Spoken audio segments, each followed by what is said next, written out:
안녕하세요. 함께 사는 세상 행복 전도사입니다. 오늘은 여러분에게 중요한 소식을 전해드리려고 합니다. 바로 2026년부터 시행되는 기초수급제도 개편에 관한 내용입니다. 기초수급제도는 경제적으로 어려운 가구에게 생계, 주거, 의료비 등을 지원하는 국가의 중요한 사회 안전망인데요. 이 제도가 2026년부터 전면 개편됩니다. 기초수급제도 개편은 단순히 소득과 재산만을 기준으로 지원이 결정되는 것이 아니라 소득, 재산, 건강 상태 등 다양한 요소를 종합적으로 고려해 지원을 결정하는 시스템으로 바뀌게 됩니다. 특히 부정수급 방지를 위한 AI 시스템이 도입되면서 부정수급을 사전 차단할 수 있게 되어 이전보다 훨씬 정교한 시스템이 될 것입니다. 오늘 영상에서는 기초수급 개편의 주요 내용을 전문가의 의견, 실제 사례를 바탕으로 분석하고 이 변화가 우리에게 어떤 영향을 미칠지를 이야기해보겠습니다. 일부 기초수급제도 개편, 그 배경과 핵심 내용. 기존 기초수급제도의 문제점. 기초수급제도는 본래 저소득층을 지원하는 중요한 제도입니다. 그러나 기존 시스템에는 몇 가지 중요한 문제점들이 존재했습니다. 첫째, 부정수급 문제입니다. 실제로 소득이 적은 것처럼 신고한 후 재산을 숨기거나 불법적으로 수급을 받는 사람들이 있었고, 이러한 부정수급은 기초수급제도의 신뢰성에 큰 타격을 주었습니다. 둘째, 소득과 재산만을 기준으로 하는 기초수급 자격을 판단할 때 소득과 재산만을 기준으로 삼다 보니 실제 생활 수준을 반영하는 데 한계가 있었습니다.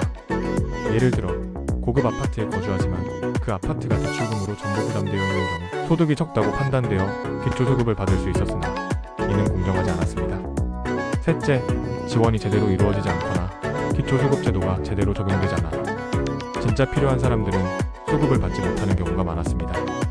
또한 복잡한 절차와 서류 작업으로 인해 기초수급을 받기까지 많은 시간이 걸렸고 지원이 적시에 이루어지지 않는 경우도 있었습니다. 2026년 개편의 주요 변화. 2026년부터는 기초수급제도가 획기적으로 변화합니다. 가장 큰 변화는 AI 기반의 자동화 시스템 도입과 소득뿐만 아니라 재산, 건강 상태, 생활 수준 등을 종합적으로 반영하는 종합적인 지원 방식으로 바뀐다는 것입니다. 소득, 재산, 건강 상태의 종합평가. 이제는 기초수급 자격을 결정하는 데 있어 소득과 재산만이 아닌 건강 상태, 가족 구성원과 생활 환경까지 고려됩니다. 예를 들어 고급 아파트를 소유하고 있더라도 대출금으로 모두 부담하고 있는 경우 그 아파트는 자산으로 간주되지 않을 수 있습니다. AI 기반의 자동화 시스템 도입. 새롭게 도입되는 AI 시스템은 실시간으로 소득, 재산, 건강 상태 등을 자동으로 분석하여 기초수급 자격을 판별합니다. 이 시스템은 부정수급을 실시간으로 감지하고 문제를 발견하면 빠르게 조치를 취할 수 있도록 돕습니다. AI는 과거의 데이터를 분석하여 부정수급의 가능성을 예측하고 차단할 수 있습니다. 3. 부정수급 방지와 처벌 강화. 기초수급 자격을 부여받은 뒤 부정수급이 발견되면 형사처벌을 받게 됩니다. 이전에는 부정수급에 대한 처벌이 미비했지만 개편된 시스템에서는 더 강력한 처벌이 이루어집니다.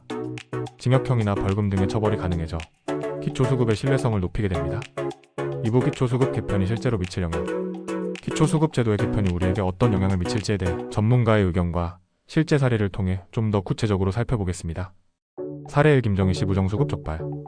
김정희 씨는 서울 강남구에 위치한 고급 아파트에 거주하고 있었습니다. 하지만 그는 소득이 적다고 신고하고 실제로는 상속받은 재산을 은닉하여 기초수급을 받고 있었습니다. 2026년부터 시행되는 AI 기반 시스템은 김정희 씨의 가족한 송금 내역과 상속 재산을 실시간으로 분석하여 그의 부정수급 사실을 적발했습니다. 김정희 씨는 형사처벌을 받았으며 기초수급 자격도 취소되었습니다. 김정희 씨의 사례는 개편된 제도가 부정수급을 실시간으로 차단할 수 있음을 보여주는 중요한 예입니다. 이를 통해 기초수급 제도의 공정성이 더욱 강화될 것입니다. 법률 전문가 김수진 변호사는 기초수급 자격을 부여받기 위해서는 소득과 재산을 정확하게 신고해야 하며 부정수급은 이제 실시간으로 적발될 수 있는 시스템으로 바뀌었기 때문에 더욱 주의해야 한다고 경고합니다. 사례 이재호 씨 의료비 지원 확대. 이재호 씨는 중증 당뇨병과 심장병을 앓고 있는 60대 남성입니다. 그동안 기초수급을 받았지만 의료비 지원이 충분하지 않아 생활이 어려웠습니다. 기존 기초수급에서는 이재호 씨의 의료비가 제대로 지원되지 않았고 생활비도 부족했습니다. 하지만 2026년부터 시행되는 개편된 제도에서는 건강 상태와 의료비 지원을 우선적으로 고려하여 중증 환자들에게는 더 많은 지원이 제공됩니다. 이재호 씨는 이제 의료비 지원이 증가하여 치료에 전념할 수 있게 되었고 생활비 지원도 적시에 지급받을 수 있었습니다. 이처럼 개편된 제도는 실제 필요에 맞춰 지원의 폭을 넓혔습니다. 경제 전문가 이현정은 이러한 변화는 기초수급의 공정성을 높이고 건강 문제로 어려움을 겪고 있는 사람들에게 큰 도움이 될 것입니다. 건강 상태를 반영한 지원이 확대된 것은 매우 중요한 변화입니다. 라고 말했습니다. 사례 3 박선영 씨 재산 은닉과 기초수급 불가. 박선영 씨는 중형 아파트와 차량을 보유하고 있으면서도 기초수급을 신청했습니다. 그러나 그녀는 재산을 은닉하고 소득만을 신고하여 기초수급을 받으려 했습니다. AI 시스템은 박선영 씨의 부동산 거래 내역을 분석하여 부정수급을 촉발했고 기초수급 자격은 취소되었습니다. 박선영 씨는 이후 형사처벌을 받았고 기초수급 자격을 다시 받을 수 없게 되었습니다. 이 사례는 AI 시스템이 정확한 분석을 통해 부정수급을 어떻게 실시간으로 적발할 수 있는지 보여줍니다. 기초수급을 받기 위해서는 정확한 재산 신고와 소득 증빙이 필수적으로 요구되며 불법적인 방법으로 수급을 받는 것은 큰 처벌을 받을 수 있음을 경고하는 사례입니다. 3부 2026년 기초수급 개편에 대비하는 방법.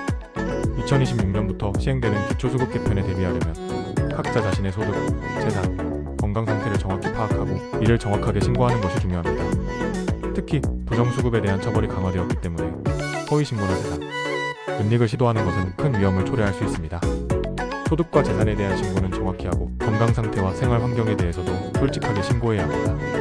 AI 시스템을 통해 실시간 모니터링이 이루어지므로 잘못된 정보를 제공하면 바로 적발될 수 있습니다. 마무리하며 2026년 기초수급제도의 개편은 기초수급제도를 더 공정하고 정확하게 만들어줄 것입니다. AI 기반 시스템의 도입과 부정수급 차단을 위한 강력한 처벌은 제도를 이용하는 사람들에게 더 큰 책임감을 부여하게 될 것입니다. 기초수급을 신청하려는 분들은 이제 더 이상 소득과 재산만이 아니라 건강 상태와 생활 수준까지 정확히 반영해야 하며 이를 정확하게 신고하는 것이 매우 중요합니다. 오늘 영상이 여러분에게 유익한 정보가 되었기를 바랍니다. 기초수급제도 개편에 대해 더 궁금한 점이나 궁금한 사례가 있다면 댓글로 남겨주시기 바랍니다. 좋아요, 구독은 사랑입니다. 감사합니다.